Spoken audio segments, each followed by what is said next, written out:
Hello everyone, कैसे हैं आप सब। स्वागत है आपका अपने परिवार में। आज की इस क्लास में पढ़ने वाले हैं भारतीय इतिहास के मोस्ट इम्पोर्टेंट क्वेश्चन जो आने वाले सभी एग्जाम्स के लिए मोस्ट इम्पोर्टेंट रहने वाले हैं। सो आप क्लास के एंड तक बने रहें और इस क्लास को अपने सभी दोस्तों के साथ शेयर करें। फर्स्ट क्वेश्चन अपना, हड़प्पा संस्कृति की पूर्व सीमा निम्न में से किसके द्वारा इंगित की जाती है। हड़प्पा संस्कृति की पूर्वी सीमा निम्न में से किसके द्वारा इंगित की जाती है। करेक्ट आंसर क्या होगा? मांडा, हड़प्पा, आलमगीरपुर, राखीगढ़ी। तो इसका करेक्ट आंसर क्या होगा? करेक्ट आंसर होगा आलमगीरपुर। आलमगीरपुर, हड़प्पा संस्कृति की पूरी सीमा आलमगीरपुर द्वारा इंगित की जाती है। नेक्स्ट क्वेश्चन, सिंधु घाटी सभ्यता की सबसे महत्वपूर्ण विशेषता क्या है। सिंधु घाटी सभ्यता की सबसे महत्वपूर्ण विशेषता क्या है? पकी हुई ईंटों की इमारतें, पहला पक्का मेहराब, पूजा का भवन, कला और वास्तुकला।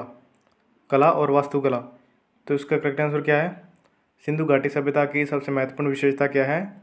तो करेक्ट आंसर होगा 1 नंबर, पकी हुई ईंटों की इमारतें। पकी हुई ईंटों की इमारतें सिंधु घाटी सभ्यता की महत्वपूर्ण विशेषता है। सिंधु घाटी सभ्यता के बारे में पढ़ते हैं। सिंधु घाटी सभ्यता। जॉन मार्शल सिंधु घाटी सभ्यता शब्द का उपयोग करने वाले पहले विद्वान थे। जॉन मार्शल सिंधु घाटी सभ्यता शब्द का उपयोग करने वाले पहले विद्वान थे। सिंधु घाटी सभ्यता आद्य ऐतिहासिक काल ताम्र पाषाण युग कांस्य युग से संबंधित है। 1921 में दयाराम साहनी हड़प्पा सभ्यता की खोज करने वाले पहले व्यक्ति थे। 1921 में दयाराम साहनी हड़प्पा सभ्यता की खोज करने वाले पहले व्यक्ति थे। 1922 में आर.डी. बनर्जी ने मोहनजोदड़ो या मुर्दों के टीलों की खोज की थी। 1922 में आर.डी. बनर्जी ने मोहनजोदड़ो या मुर्दों की टीलों की खोज की थी। मोहनजोदड़ो सिंधु घाटी सभ्यता का सबसे बड़ा स्थल है। मोहनजोदड़ो सिंधु घाटी सभ्यता का सबसे बड़ा स्थल है। इनाम गांव। इनाम गांव भारत के किस राज्य में स्थित है? इनाम गांव भारत के किस राज्य में स्थित है? मध्य प्रदेश, महाराष्ट्र, पंजाब, केरल। इनाम गांव भारत के किस राज्य में स्थित है? मध्य प्रदेश, महाराष्ट्र, पंजाब, केरल। तो करेक्ट आंसर क्या होगा? महाराष्ट्र। इनाम गांव कहाँ है? महाराष्ट्र में। नेक्स्ट क्वेश्चन, निम्न में से किस हड़प्पा स्थल में हल की टेराकोटा मूर्ति पाई गई थी? निम्न में से किस हड़प्पा स्थल में हल की टेराकोटा मूर्ति पाई गई थी? तो करेक्ट आंसर क्या है? धोलावीरा, बनावली, कालीबंगा, लोथल। तो करेक्ट आंसर क्या होगा? बनावली। बनावली इसका करेक्ट आंसर है। यह हरियाणा के फतेहाबाद जिले में स्थित एक पुरातात्विक स्थल है जो सिंधु घाटी सभ्यता से संबंधित है। यह कालीबंगा से 120 किमी और फतेहाबाद से 14 किमी दूर है। यह नगर सरस्वती नदी के तट पर बसा है। पुरातत्वविद R.S. बिष्ट द्वारा इस स्थल का उत्खनन किया गया था। धोलावीरा। धोलावीरा यह पुरातात्विक स्थल है जो भारत के गुजरात राज्य के कच्छ जिले के बनौज तालुका में स्थित है। इसका नाम यह 1 किमी दक्षिण में स्थित एक गांव से प्राप्त हुआ जो राधनपुर से 165 किमी दूर है। इसकी खोज पुरातत्व J.P. जोशी ने 1968 में की थी। इसकी खोज पुरातत्व J.P. जोशी ने 1968 में की थी। कालीबंगा। कालीबंगा यह राजस्थान के हनुमानगढ़ जिले का एक प्राचीन ऐतिहासिक स्थल है। यहाँ सिंधु घाटी सभ्यता के महत्वपूर्ण अवशेष मिले। कालीबंगा सभ्यता की खोज इतावली भारतीय और भाषाविद लुई पियो टेसिटोरी ने की थी। कालीबंगा पर सबसे व्यापक कार्य 1951-55 एक घोष द्वारा और इसके बाद 1961 में बीबी लाल और B.K. थापर द्वारा किया गया था।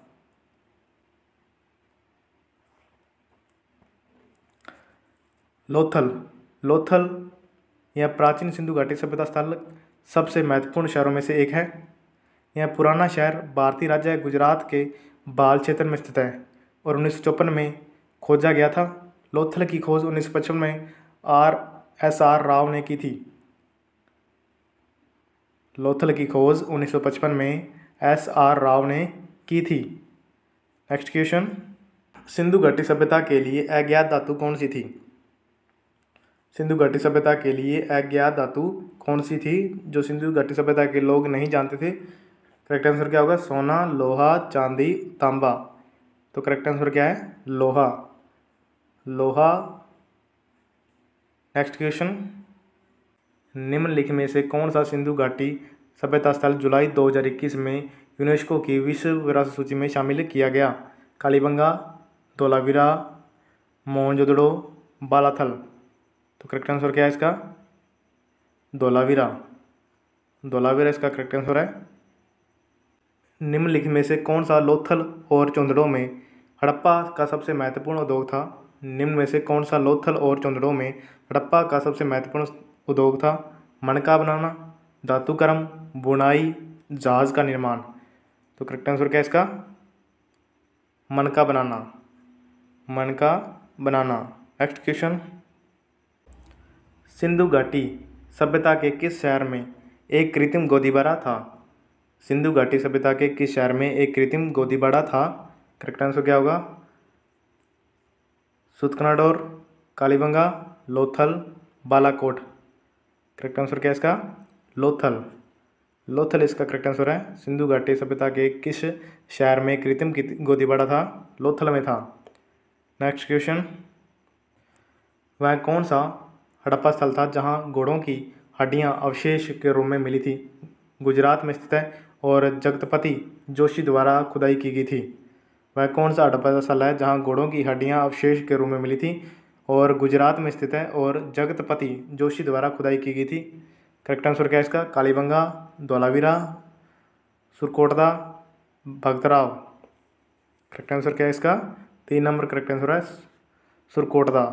सुरकोटदा।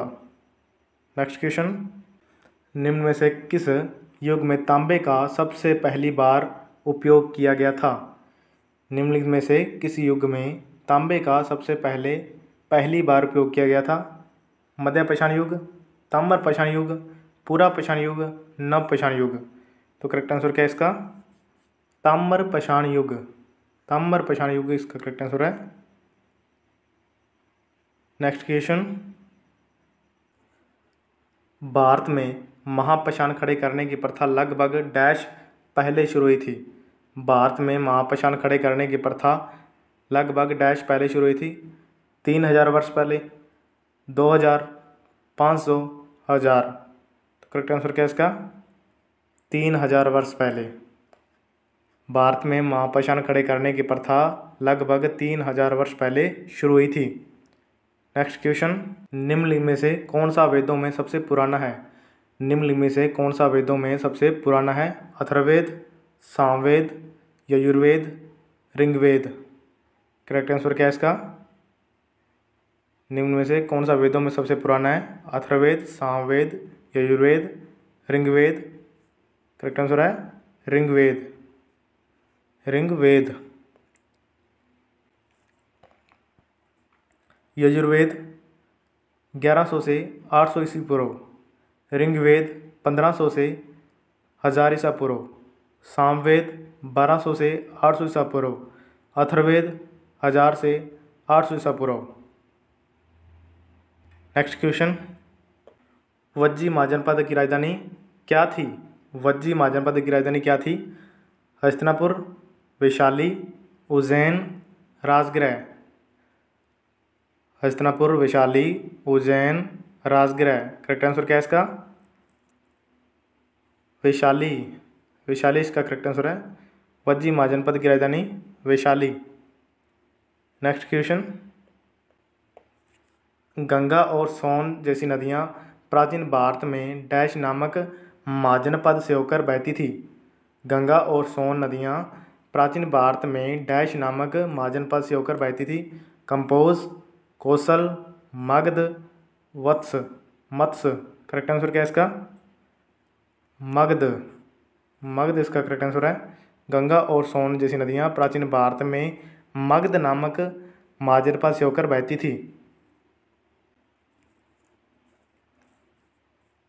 16 महाजनपद, उनकी राजधानी सहित इस प्रकार है।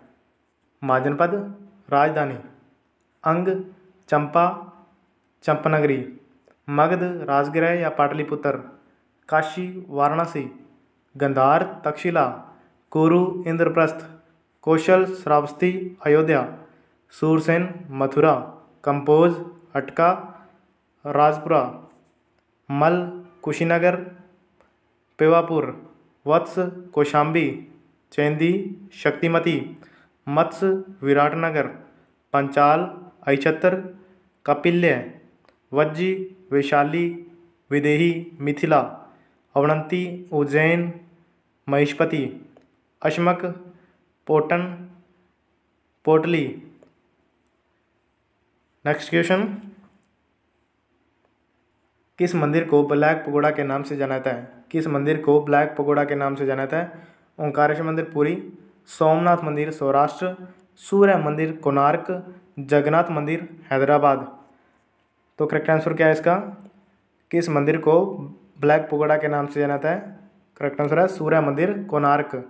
सूर्य मंदिर कोणार्क सूर्य मंदिर को ब्लैक पगोड़ा के नाम से भी जाना जाता है।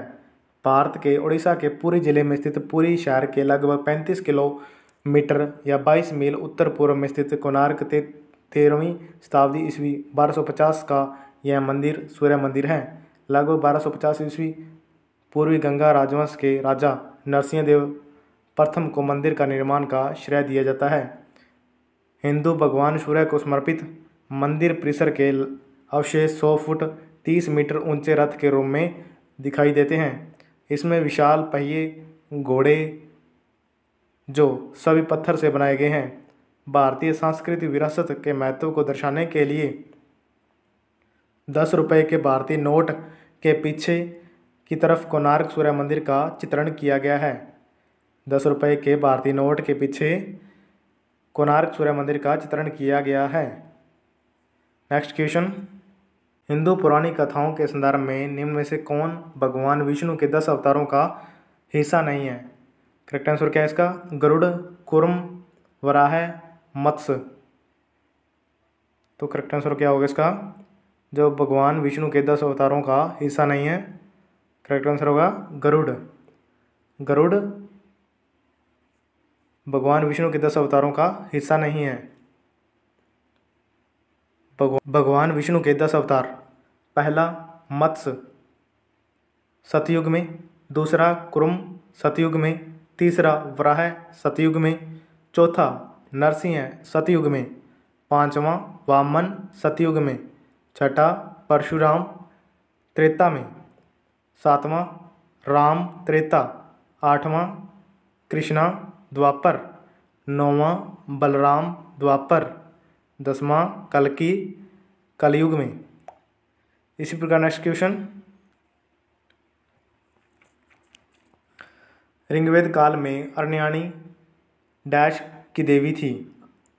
ऋग्वेद काल में अर्ण्याणी डैश की देवी थी। वन, पृथ्वी, वायु, अरुणोदय।